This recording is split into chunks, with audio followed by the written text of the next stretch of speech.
Salaway. Hi. In this lesson we're going to be doing a bit of revision and expand a little bit more on the topic of the cases that are in the 5 declensions. Now, as we've learned, there are 1, 2, 3, 4, 5 declensions, and there are 1, 2, 3, 4, 5, 6 cases. So each declension has 6 cases.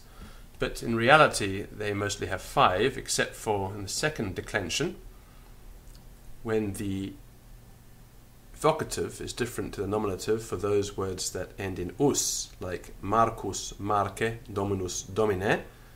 All the others, the nominative and the vocative, are identical. So the 6 cases, the nominative and the vocative and the genitive and the dative and the accusative and the ablative.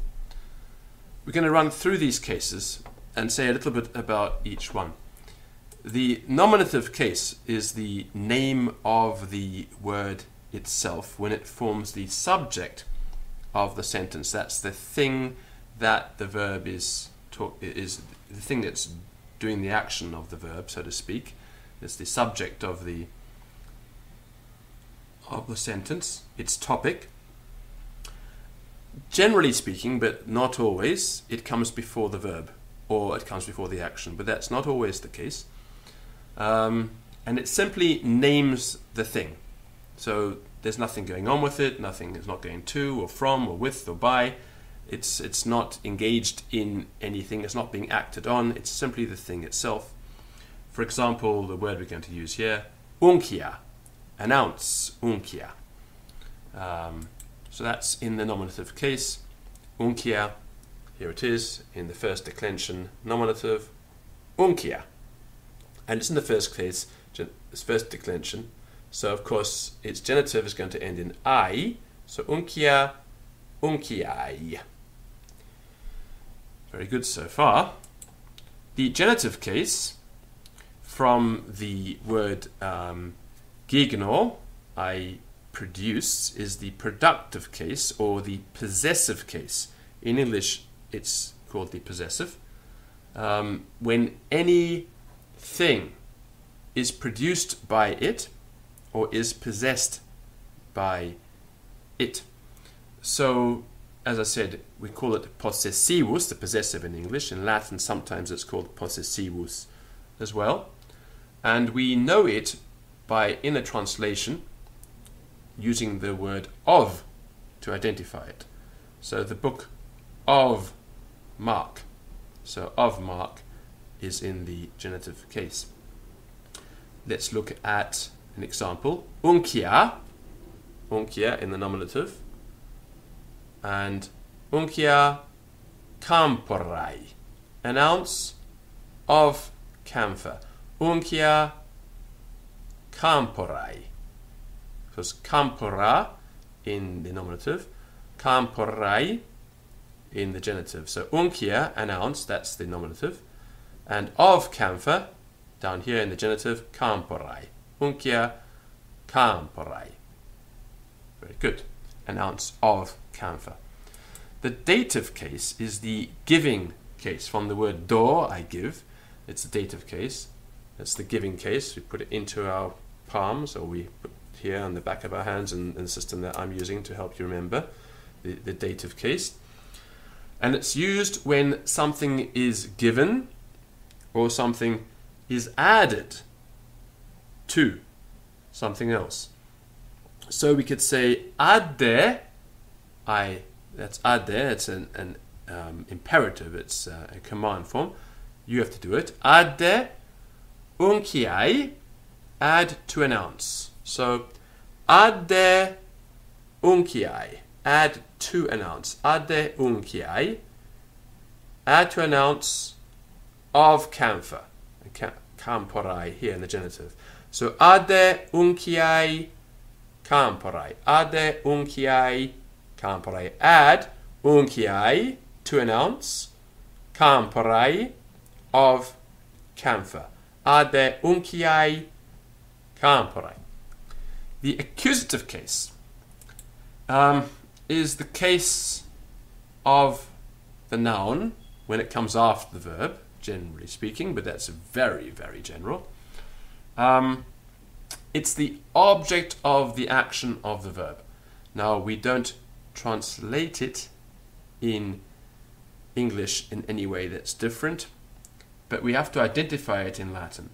So when the verb is doing something to something else, so I see Mark, the seeing, the verb is acting on Mark because Mark is being seen. So I see, what do I see? Mark. So Mark is in the accusative. I see Mark. I hold the book. So the book is in the accusative because hold is acting on book. I hold the book. In English, this is called the objective case because the direct object of the verb is what's being considered. In Latin, it's the accusative case, and it can do other things apart from simply identify the object. So ade, add, ade. Now what are you going to add? Ade drachmam. Add a drachma. Ade drachmam. Ade drachmam. So drachma in the nominative. Ade drachmam. Add a drachma. So ade, what are you adding? Ade drachmam. Ade drachmam camporai. Add a drachma of camphor. Now notice that the genitive case is unchanging in this situation. Ade drachmam camporai. Add a drachma of camphor. Unciai, to an ounce. Unciai, aquae, of water. So ade drachmam camporai, add a drachma of camphor. Unciai, to an ounce, in the dative. Unciai, aquae, of water. So unciai aquae, to an ounce, aquae, of water. Unciai aquae, an ounce of water in the genitive here.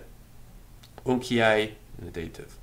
Ade drachmam, add a drachma. Drachmam in the accusative.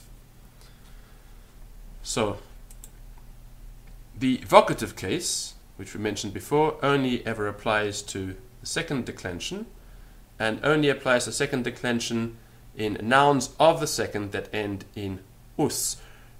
Now, there are other declensions that have nouns that end in us, but only those of the second that end in us form a distinct and changing vocative. So, Marcus, Marce, Dominus, Domine, Virgilius, Virgili, right? Gaius, Gai. There's a slight change. If it ends in ius, the vocative is an e, and if it just ends in us, the vocative is an e. Right, we can remember that from the name Guy. When you're talking to Guy, you say Guy, and it comes from Gaius, ending in ius. And Marci, we would say hi Marci, right? So it's Marcus, Marce. This is the only declension where there is flexion or bending in the recti. These are the recti, the straight cases, nominative, and the vocative are the casus recti, the cases that are unchanging, except for second declension, those ending in us. Okay, now the ablative case. If we're talking about translation, then the ablative case is identified by a number of prepositions, English words such as from, by, with, or in. And in English, when we're using a phrase that's got from or by or with or in, generally speaking, we would put that in Latin with an ablative, but not always.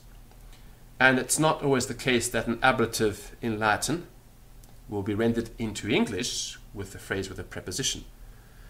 the easiest way to get to grips with ablatives is simply to do an enormous amount of reading in Latin. Now, for beginners, reading is somewhat tedious, difficult. It uses an enormous amount of mental energy when you are a beginner, which is why I think it's really important to listen to as much Latin as you can when you are a beginner. It's easier to listen to the Latin than it is to produce it yourself or read it yourself. I would recommend heading over to the Latinum podcast and downloading particularly things that are bilingual, where it's read in Latin, then English, and then Latin. There are certain texts that are particularly useful, those that are the interlinear texts by Hamilton and by Underwood, because those texts are not completely parsed, but the translation matches the Latin very closely, so it's not a good translation in terms of being in good English, but it's a good translation in terms of structure of the Latin. And these bilingual texts, the Latin sentence structure has been moved around slightly to make it a bit easier for a beginning student to get to grips with. So the ablative case comes from the idea of ablatum, taking away, and it usually follows a preposition in a simple way of understanding it. But it's quite a complex case, and there are lots of subcategories of ablatives in many grammar books. Some teachers think it's necessary to learn them all in their fine details. Others think it's simply good enough to recognize something as an ablative, as a Roman would have done, and to get an instinctive feeling for its use by doing an enormous amount of reading. My general impression is that a beginning student, it's very important to learn the grammar, but it's even more important to read and listen to as much of the language as you can stomach. Latin's not an easy language to get into your head, but if you do listen to a lot of it, you will find that your progress will speed up an enormous amount. Just like people that are learning French or German or Spanish are encouraged to listen to the radio and to podcasts and stuff like that. Well, there's not an enormous amount of audio available to listen to in Latin. There are various CDs and DVDs produced which you can purchase, which are quite expensive. Or there's the free material on the Latinum podcast. And there are a few other Latin podcasts around as well, not that many. And it's worth listening to those, and just to get as much Latin going through your brain as possible every day. So study your grammar, hit your books, but also spend as much time as you can listening. Okay, that's our revision of the declensions. Before I end, what I want to do is go over the genitives with you. Now, so far, we've looked at 3 genitives, from the first declension, from the second declension, and from the third declension. And we've seen that the genitive of the first declension ends in I, so regina, a queen, reginae, of a queen, it's the possessive case. Here we have dominus, a master, domini, of a master, the possessive or genitive case. Here we have vestis, a garment, and vestis, of a garment, in the genitive case.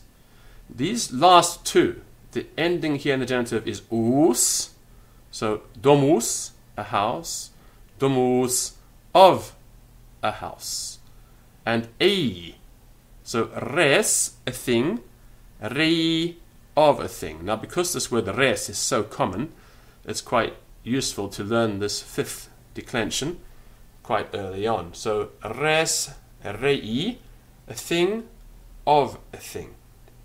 And of course the ablative of res we already know from all those letters you've been getting your whole life that start with re, concerning or about a thing. So re in the ablative, which you already know, and you just didn't know it was an ablative of the word for thing. but now you do. Re, concerning or about a thing. Rei, of a thing. And res, the thing itself in the nominative. Domus, a house. It's a feminine word, domus. And domus, of a house. Vestis, vestis. Dominus, domini. Regina, reginae. So I, is, us, ei. I would learn these, and I would learn them using your hand and touching your knuckles while you do it. I think it's really useful to associate the knowledge with a tactile impression. It does help. It's called anchoring in psychology. Bandler and Grinder, particularly neuro-linguistic programming, are quite into this idea of anchoring things, and I think it works. That when you associate a physical movement with something, that strengthens it. And there's a whole thing called TPRS, which is also a way of teaching languages, which uses this idea from neuro-linguistic programming of anchoring and using actions. So I would highly recommend that you follow my pattern of using your hand to learn the declensions with, and your arm. The other advantage is you can jump around at will because you have a pattern right in front of you. If you get stuck, all you have to do is put your hand out and think for a second or two. Once you've learned it, you will always have in front of you a diagram of the declension system right here on your hand. So here we have I, is, us, ei. And then we can jump around because you can go is, I, us, ei, us. But once you know them, it doesn't matter what order they're in anymore. You have them here in front of you. Right, vale. And I hope you enjoy keeping on learning your Latin. Bye.